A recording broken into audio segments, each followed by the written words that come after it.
Your life is a story. Every chapter, every word, following Jesus, is an opportunity for you to leave a footprint, not only on this world, but in God's kingdom. It's time for you to start leaving footprints. So I'm just wondering this morning, how many of you know, or how many of you are NASCAR fans? Got a few NASCAR fans. How many of you have been to a NASCAR event before? A few, okay. Well, I've got a little video I want to show you about a NASCAR event, and then I'll explain it a little bit. Let's run that video. Edge of their fuel window. We saw what happened at Pocono. Guys running out, coming out of the final turn last week. White flag is out. Jimmy Johnson's out of fuel. Jimmy Johnson is out of fuel. Biffle leads. White flag in the air. This is the last lap. Biffle may be the new Silver Fox. Well, hang on. We got a long way to go. We got Mark Martin sitting right there. Mark just moved to second. Biffle's, he looks to be slow. He's slower. Is he slower? He's off the pace. He's off the pace. Here comes Mark. Mark. He's barreling. Oh my God! Oh, look at Biffle. He's shaking it. He He's just shaking went to the switch. Here comes Mark. Oh no! Half a lap from the finish. Mark Martin to the lead. Incredible. Does he have enough fuel? This is drama, dude. This is. Oh yeah, he can coast from here. Out of He's four. got it. Biffle's gonna coast. He's got Mark four Martin. wins here and another one today. Mark Martin takes the... So let me explain a little bit. You can't exactly tell all of this from that video, but in 2009, there was a NASCAR race at Michigan International Speedway with a really unusual result at the end. The 400-mile race, which is 200 laps around the raceway, at the end, 2 laps from the end, the leader was in the number 48 car, Jimmy Johnson, and he ran out of fuel. He allowed the number 16 car, Greg Biffle, that was in second place, to surge ahead of him. But 1 lap later, Biffle ran out of fuel too. And Mark Martin in the number 5 car overtook him, and what you can't tell from the video is Martin ran out of fuel too, but he managed to coast across the finish line in first place. He got the victory. But sometimes finishing strong means just finishing, not running dry after 198 laps. And so I want to introduce you to a guy in the New Testament that you probably haven't heard of before, companion to Paul. His name is Demas. And there's a lot of uncertainty about what his name means. It's not related to the term demon, by the way. That's a different name. But it's derived from the Greek word for people, in the sense of kind of the general population, people in general. Part of our word, by the way, democracy, the rule of the people. But like many names in the New Testament, Demas is likely a nickname. It means something, I think, like the people's person, the popular one, Mr. Popularity. And I'm guessing that Demas was probably tagged with this before he met Paul. He was already Mr. Popular.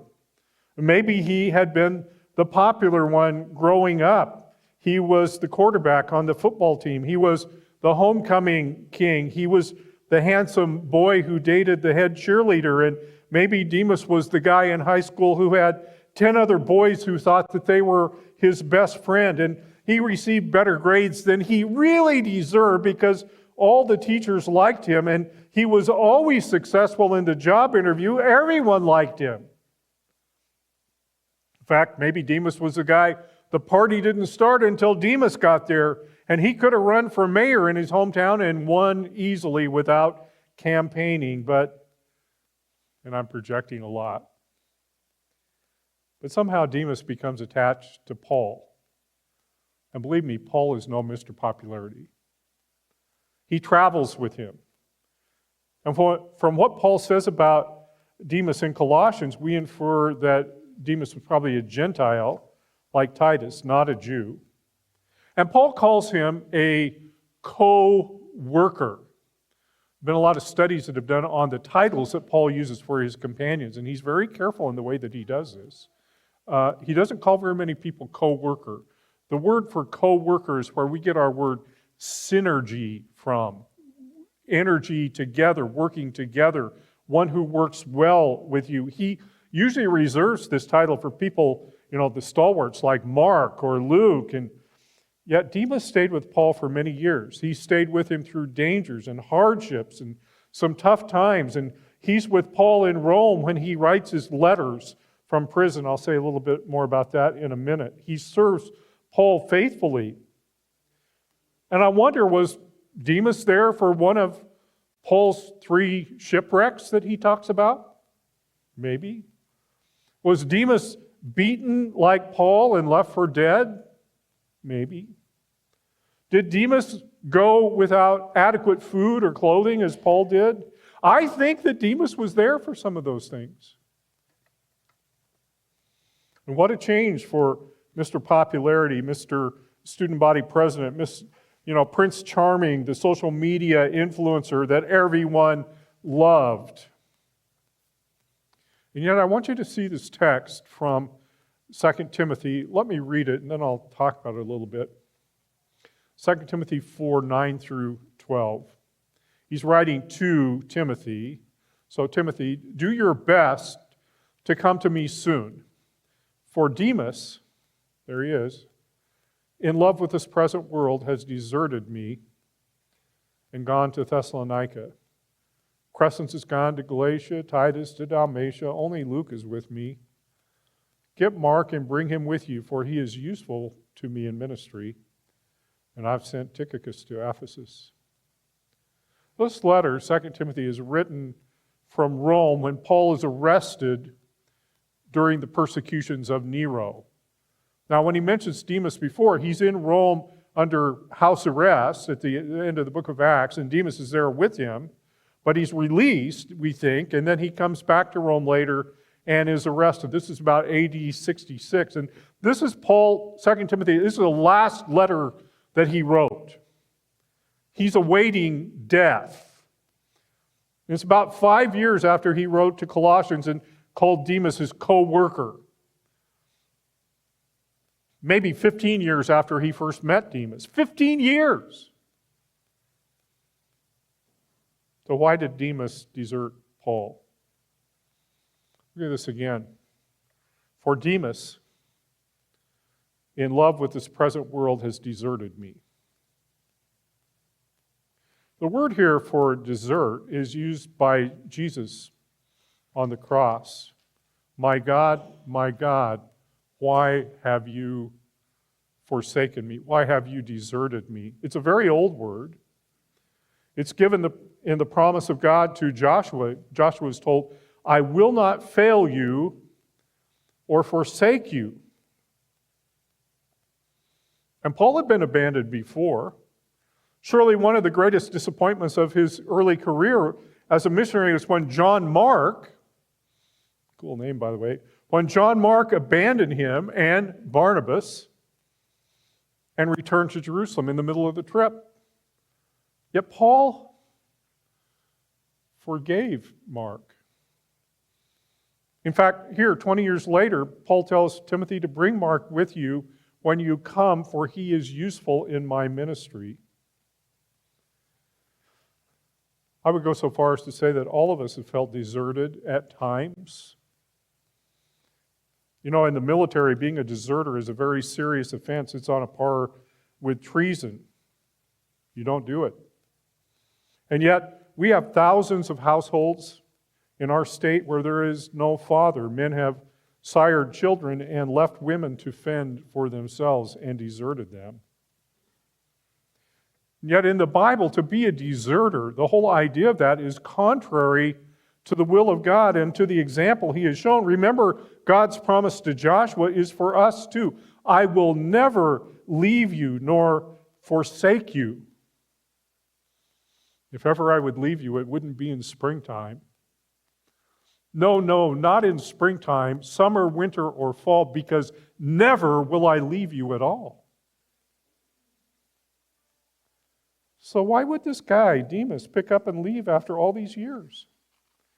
Was it for fear of persecution and death, which, by the way, would have been a real fear, a very real fear? That's not what Paul says, though.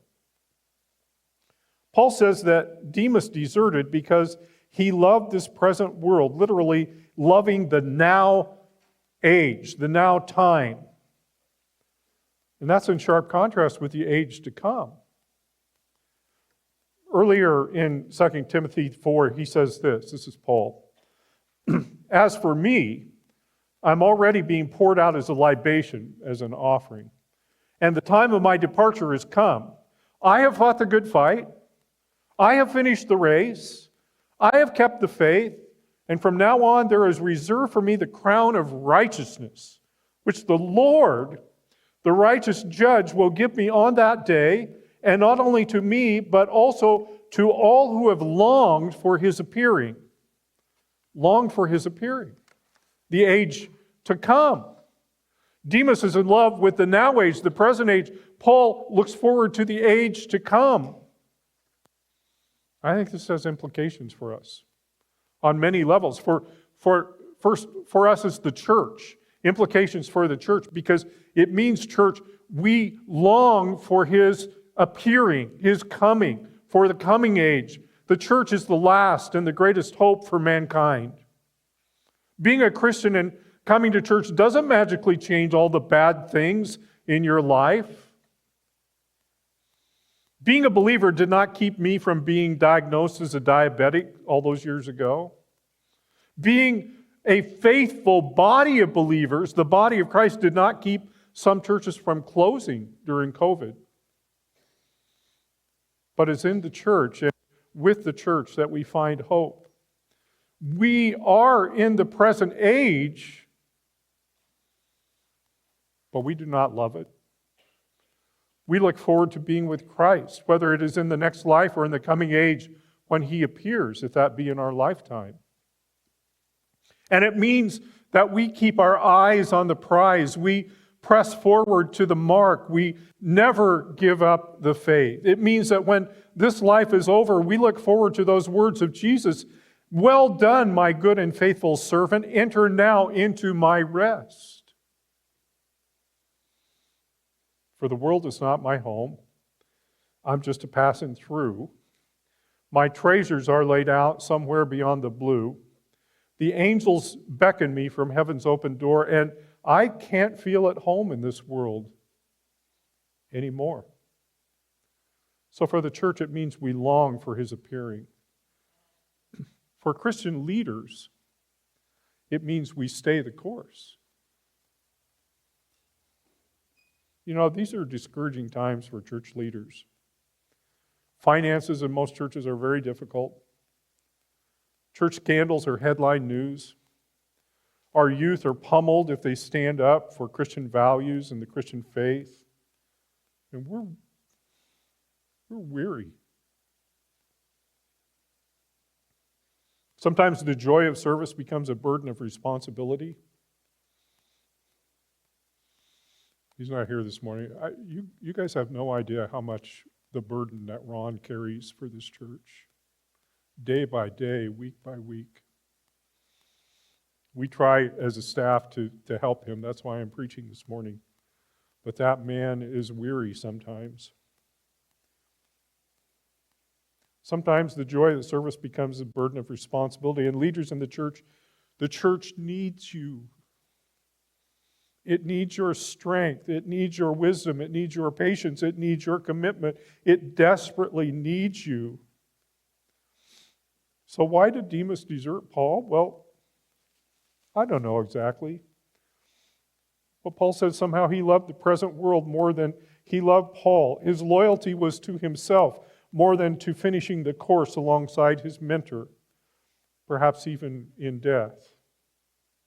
So for Christian leaders, it means we stay the course. And third, for Christians, it means that we must finish the race. We don't want to be the ones running out of gas two laps from the end. I want this with all my heart. I want to finish strong. I don't have a lot of years left, but I don't want to abandon my ordination vows.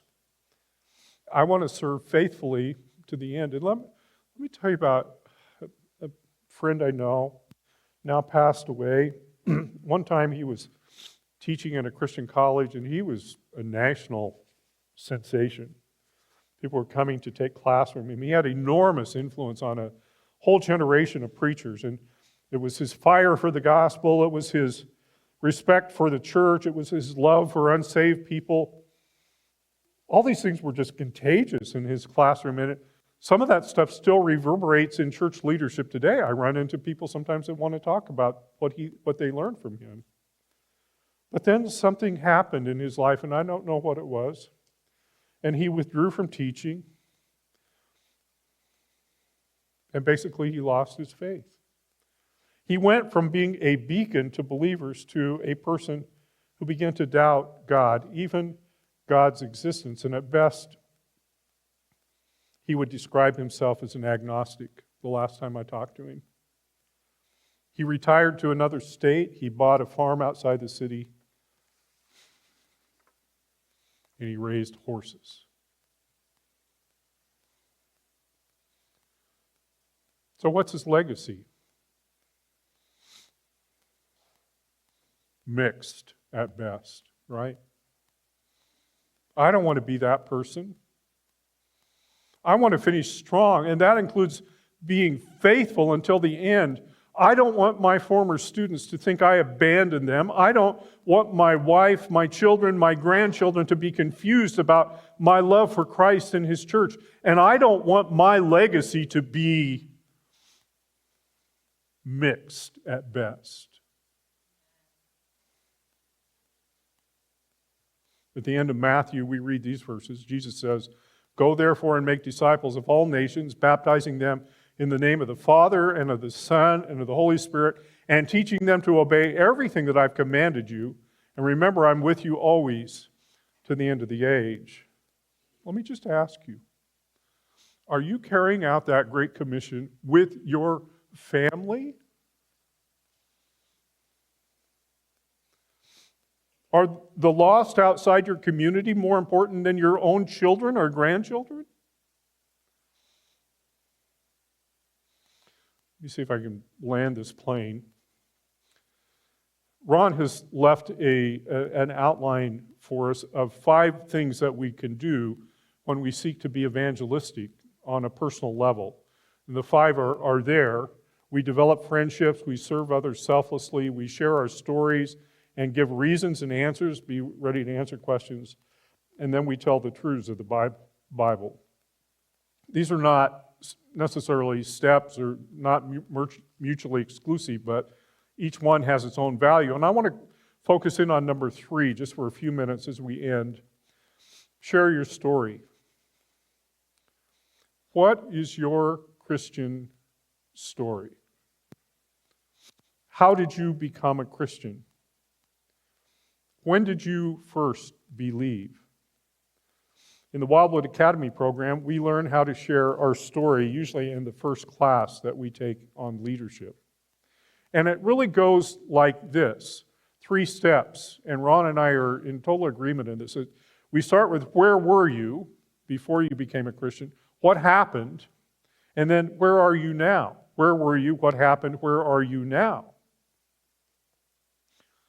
So I've got just a little bit of time left here. I want to share my story for you. I don't, like many of you in this room, I don't ever remember not being a Christian. I grew up in a Christian household. I grew up in the church. I grew up with good teachers. I grew up believing that Jesus was the Christ, the Son of the living God. You know, for me, even when I was baptized at age 11, it wasn't a new beginning for me because it was what I had already believed. And I grew in those things, but there were times in my life, it wasn't that I fought being a Christian, is that I knew from a very early age that God had called me to be in ministry, that God had called me to preach the gospel. And from when I was a little boy, maybe 4 or 5 years old, my mother told me this story later. I didn't really remember it. And we had in my church, our preacher was a guy named Mr. Jones. And Mr. Jones was kind of a big guy. And in those days, they used to have these, lapel mics, but they always had a big cord. And Pastor Jones had one of these lapel mics, and he liked to go around. We had a big stage in my church, and he'd walk all over here and everything.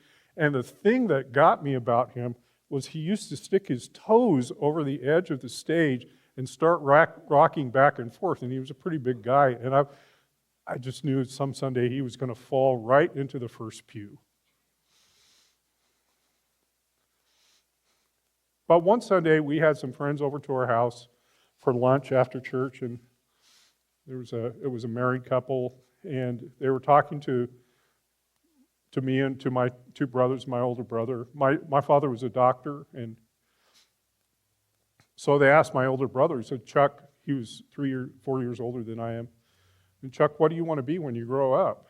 And he said, well, I want to be a doctor like my dad, which is what happened with him. And then they came to me, Mark, what do you want to be when you grow up? Expecting I would say something like that. And here's what I said. I want to be just like Mr. Jones.